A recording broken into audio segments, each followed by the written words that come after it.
de l'unité. Le mythe de l'unité, c'est que je me suis inspiré aussi à travers de quelques leçons que j'ai données en histoire, c'est sur la naissance du monde, et sur le récit de Babel aussi. Le récit de Babel, on pensait que nous tous, on vivait, vous connaissez certainement, que nous tous, on vivait dans un même milieu, on parlait la même langue, on était tous pareils. Et puis, à un moment donné, les hommes ont commencé à construire des tours pour un peu défier Dieu. Et puis Dieu était très fâché, il est descendu par terre, il a dispersé les hommes, d'où, n'est-ce pas, on essaie d'expliquer pourquoi, parce que le but du mythe aussi, c'est d'expliquer le pourquoi des choses. Donc c'est pourquoi aujourd'hui nous tous, on est différents, on parle des langues différentes, etc., etc. Mais à la base, on vivait dans un seul lieu. Donc ça reste encore un mythe. Donc l'unité aussi, c'est dire que dans n'importe quel genre de société, l'unité n'existe pas. On nous fait croire à l'unité, mais elle n'existe pas. Donc elle peut être appréhendée aussi à travers même l'opposition qui peut souvent exister entre l'Église et le politique, ou bien entre même un médecin et un prêtre. Une fois, je regardais la télévision, c'était la TSL, je pense, j'avais vraiment vu l'exemple de l'unité, c'était sur la mort assistée, je pense, il y avait un prêtre et il y avait un médecin. Donc tu vois tout de suite qu'il y avait vraiment des choses des positions hyper différentes sur les questions essentielles vives de la société. La construction des nations, on a vraiment appelé à l'unité, souvent, pour même, souvent même tuer quelques minorités pour aller à l'unité. Donc c'est sur ça que j'ai essayé d'écrire. Point 4, mythe de l'unité. Les modes de pensée s'accommodent avec les modes et les méthodes de chaque société et de chaque personnalité. C'est souvent l'affinité entre les mentalités qui définit ou défie l'unité. Je vous cite le mythe de l'unité dans tous ses présupposés. Dites solidarité, quittez la totale souveraineté, car la parité est souvent contestée et elle est attestée par la disparité.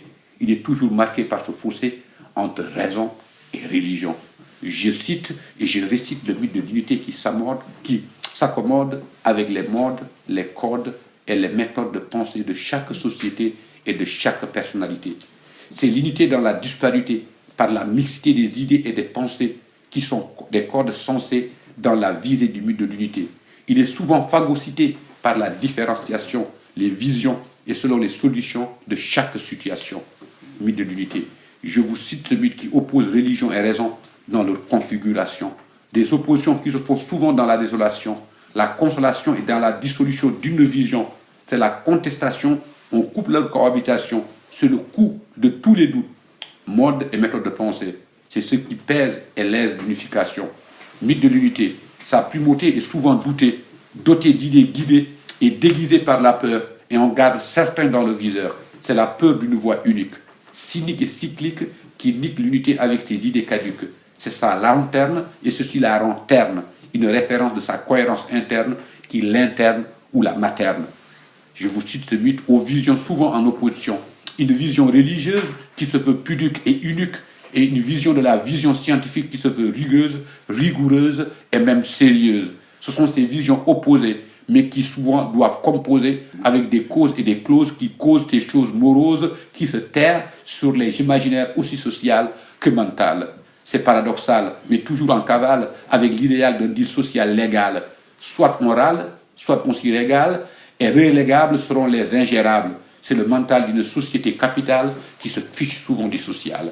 Mythe de l'unité. Son exclusivité, elle se fiche souvent de la personnalité, car dictée et dictée par les normes de sa faisabilité et de sa faillibilité.